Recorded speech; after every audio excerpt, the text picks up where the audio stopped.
Bonjour et bienvenue. Je m'appelle Tracy, je suis coach en empuissancement du féminin et j'accompagne les entrepreneurs du nouveau monde à se reconnecter à leur magie intérieure pour oser briller, incarner leur message et porter leur projet de cœur. J'ai la croyance que chaque personne qui fait confiance en sa magie unique, qui ose assumer pleinement sa puissance et son ambition et qui incarne sa vérité, inspire les autres à le faire. C'est aussi une personne qui réussit tout ce qu'elle entreprend puisqu'elle part de cet espace divin. Alors chaque semaine, je vous partagerai les réflexions, les sujets d'introspection, les apprentissages qui me nourrissent et me font grandir.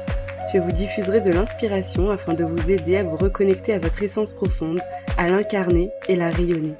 Bonne écoute! Bonjour et bienvenue dans ce tout nouvel épisode de podcast. Cet épisode de podcast commence peut-être brusquement il fait suite en fait à l'épisode précédent que je vous ai posté où je vous partageais l'éveil de ma Kundalini. Donc d'abord j'avais enregistré cet épisode d'une traite qui comprenait le précédent et celui-ci et j'ai décidé de le couper en deux puisque dans celui-ci donc c'est la suite mais voilà j'ai trouvé ça plus logique de faire un autre épisode donc voici, voilà, il commence peut-être un peu brusquement, mais si vous n'avez pas encore écouté l'épisode sur l'éveil de ma Kundalini, eh bien, je vous invite à l'écouter, et à écouter celui-là par la suite. Donc, bonne écoute. Il y a autre chose aussi qui me vient là, que je voulais partager, et qui est très, très récent, hein. C'est hier ou avant-hier, quoi, que j'ai percuté hier. C'est hier que j'ai percuté. Hem, enfin hier, à la veille de quand j'enregistre cet épisode, qui je ne sais pas quand il va sortir, mais peu importe. Hem, J'étais en train de me faire coacher, enfin je faisais un auto-coaching, donc dans le cadre de ma formation de coaching de niveau 2 avec Anne-Claire Méret, je suis amenée à appréhender de nouveaux exercices, donc je coach sur moi, je coach sur les autres et hem et donc là, j'étais en train de coacher, enfin voilà, de faire les exercices, les questions pour moi. Et je me suis rendu compte de quelque chose. Hem, alors comment vous expliquer ça? Parce qu'en fait, pareil, encore une fois, il y a différentes temporalités. En en novembre aussi, il me semble. Dis donc, ou peut-être en décembre. Non, c'était en décembre.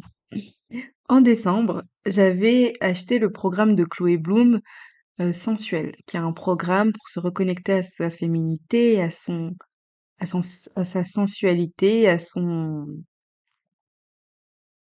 féminin, tout simplement. Et je l'avais acheté alors que c'était pas du tout mon intention initiale. C'est-à-dire que je me suis jamais dit, «Oh, je veux trop ce programme». Enfin, j'avais écouté ces épisodes de podcast, j'ai trouvé ça super intéressant, mais dans ma tête, j'avais jugé que si je voulais me reconnecter à ma sensualité, il n'en tenait qu'à moi de le faire. Donc, hem, donc je me suis, bref. En fait, un jour, j'étais tombée sur une publicité Facebook du programme en disant maxi promo, du jamais vu, de cette promo et par curiosité, c'était vraiment par curiosité, je clique en me disant: «Ah bah tiens, voyons à combien est ce programme?» parce que, bah, OK, j'en ai beaucoup entendu parler et elle en parle merveilleusement bien, j'ai adoré ses épisodes sur le sujet. Moi, ça m'intéresse pas, mais voyons à combien elle le vend et c'était un prix complètement, abordable et je me suis dit: «Waouh!» Et je l'ai acheté comme ça sur un coup de tête. C'est-à-dire que j'en avais pas besoin, pas envie, c'était pas du tout parce que je voulais ce programme et que je profitais de la promo.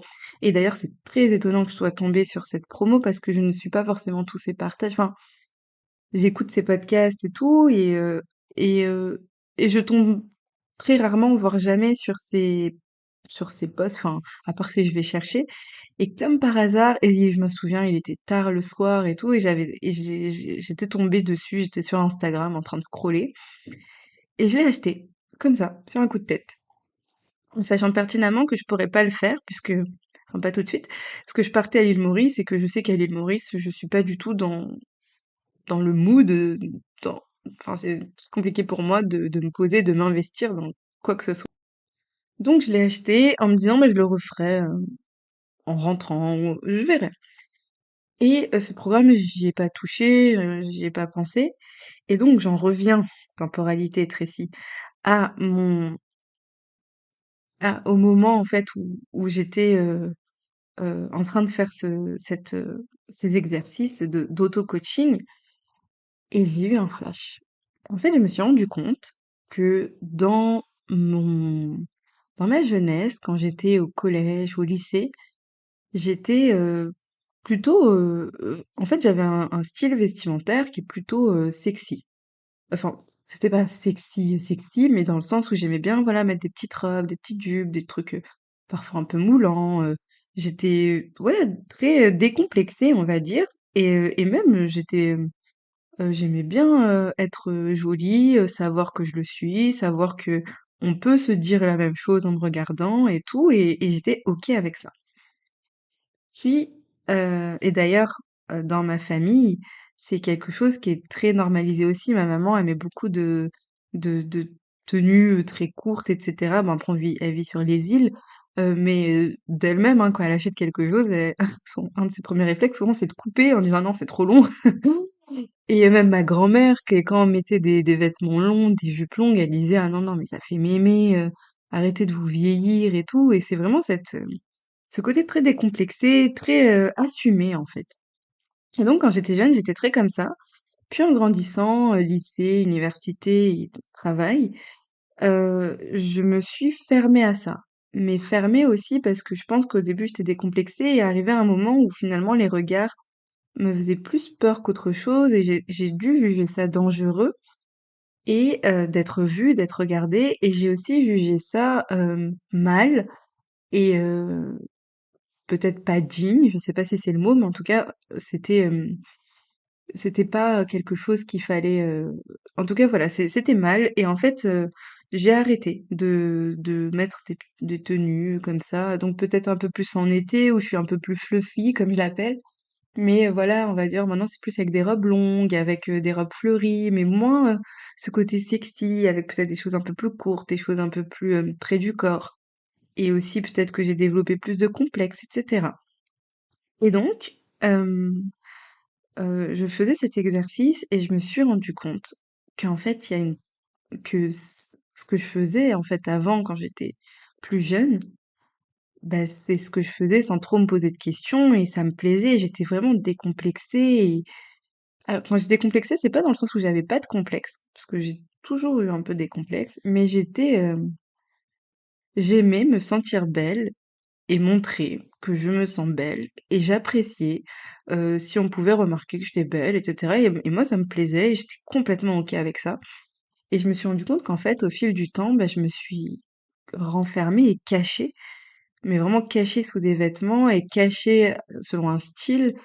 Par exemple, j'ai eu, quand je travaillais, en entreprise, j'avais un style très corporate, donc qui était très, très sympa, hein, mais c'était vraiment, blazer, derby, petit pantalon, droit, enfin ça en fait, dans tous les cas, dans le cadre du travail, je me voyais pas m'habiller en petite tenue fluffy, mais comme si je me suis créé enfin pas créé un personnage, que mon style en fait s'est adapté au personnage que j'avais créé. Voilà, c'est plutôt ça et que bah, après quand j'ai arrêté de travailler dans tous les cas, vu que maintenant je travaille, hem, en «nomade» entre guillemets, je peux m'habiller comme je veux.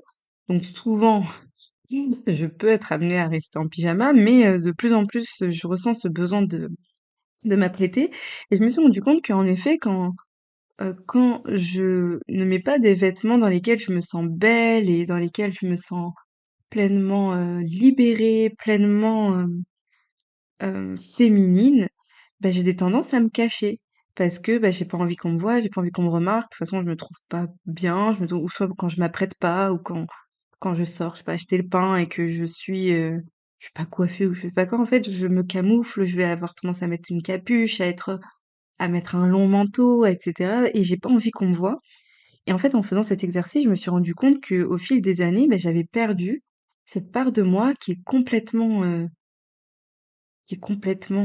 libre et qui s'assume et qui est cette femme sensuelle, qui est cette femme, dans son pouvoir féminin et que je l'avais mise de côté et qu'aujourd'hui je me cachais. Et c'est vraiment ça que je ressens, c'est que je me cache derrière des vêtements, derrière parfois même des coupes et que même dans ma façon d'aborder le monde, c'est-à-dire que par exemple quand je suis à l'île Maurice ou autre, je le vois moins parce que je mets des vêtements plus légers entre guillemets, et ben je me sens beaucoup plus rayonnante et pétillante et j'ai l'impression que le monde m'appartient, que je suis capable de tout et j'ai l'impression de flotter, que je suis toute wouh, je suis fluffy. Et quand je me cache derrière des vêtements, ben je me sens ok, il faut me faire petite, faut pas trop qu'on me voit et je suis pas dans ma puissance. Je suis vraiment pas dans ma puissance. Et donc quand j'ai fait cet exercice, je me suis dit mais en fait non, je me suis complètement éloignée de qui je suis profondément puisque je le faisais innocemment. Enfin, je dans dans la pureté, finalement, c'est comme si après je m'étais mis des couches pour me convaincre que, mais en fait, qui je suis vraiment, bah, c'est une femme qui s'assume, qui adore se mettre en valeur, qui adore être, se sentir belle et c'est ok, quoi. Et donc, je me suis rendu compte de ça. Et je me suis dit, ok, intéressant. Et bah, comment j'y remédie? Alors, en effet, donc là, je vous parle beaucoup du vêtement. Je pense que pour moi, ça passe par le vêtement parce que c'est bête, mais vraiment, en fonction de comment je suis habillée et même comment je suis coiffée, ou c'est même pas le maquillage ou autre, parce que je me sens très belle sans maquillage. Enfin, je suis ok avec ça. Mais c'est vrai que quand je suis apprêtée, ben, je me sens, j'ai plus envie, j'ai l'impression de marcher plus la tête haute, que je me redresse, comme si j'étais plus fière d'être qui je suis. Que quand bah, je me sens pas belle, bah, je suis toute rabougrie et j'ai pas envie qu'on me voit et je me cache. Donc c'est intéressant et je me suis dit ok, ça passe par le vêtement et je me suis rappelée de ce programme et je me suis dit oh, mais c'est le moment, ok, tu vas le faire. Et donc j'ai commencé. Bon alors j'ai regardé que l'intro hier, mais je sens que ça va pleinement me parler. Et tiens, tiens, tiens, comme par hasard, dans ce programme, dans l'intro, Chloé Bloom explique bah, c'est comment se réapproprier sa féminité, sa sensualité, et elle parle de son énergie sexuelle. Et elle dit donc, dans ma com, j'ai dit énergie sensuelle pour pas faire peur, mais c'est vraiment l'énergie sexuelle, et c'est notamment bah, son énergie, enfin l'énergie de Kundalini, comment l'éveiller, etc. Et je me suis dit, oh my god, mais c'était donc ça. Et je pense que, et en fait, à ce moment-là, j'ai compris que j'avais été guidée, comme si en fait les choses elles se sont dégoupillées comme en fait quand j'ai reflété sur comment ça s'est fait, comment j'ai acheté ce programme, pourquoi, etc. Je me suis rendu compte que ah ok, je pense qu'il fallait que je l'achète à ce moment, que c'était juste, même si j'avais pas du tout l'intention de le faire, que je suis tombée sur cette promo comme par hasard, euh, mais qu'il fallait que je le fasse maintenant et que là c'était le bon moment et heureusement que je l'avais déjà acheté. Et je pense que si aujourd'hui j'avais voulu l'acheter et que je serais allée voir les prix, j'aurais dit c'est mort. C'est non, tant pis. Je vais refaire ma garde-robe, mais je ferai autrement. Donc, euh, donc c'est drôle. C'est drôle, je me suis dit, ok, comme par hasard. Enfin, je me suis sentie vraiment comme si ça avait été orchestré et dans un plus grand dessin, mais que ouais, je me suis dit, ah, c'est beau, c'est beau. Donc, bah, voici où j'en suis. Stay tuned. Il y a aussi, ah oui, ça je vous en ai pas parlé, mais il y a aussi l'anecdote entre guillemets du parfum qui est intéressant. L'anecdote du parfum, pourquoi? Parce que donc c'est ce mois-ci, je me suis acheté un parfum. Et en fait, ça faisait, j'en ai parlé dans ma newsletter d'ailleurs, ça faisait un moment que je cherchais un parfum et que je cherchais mon parfum. Donc pendant de nombreuses années, pendant presque 10 ans, j'ai porté le même.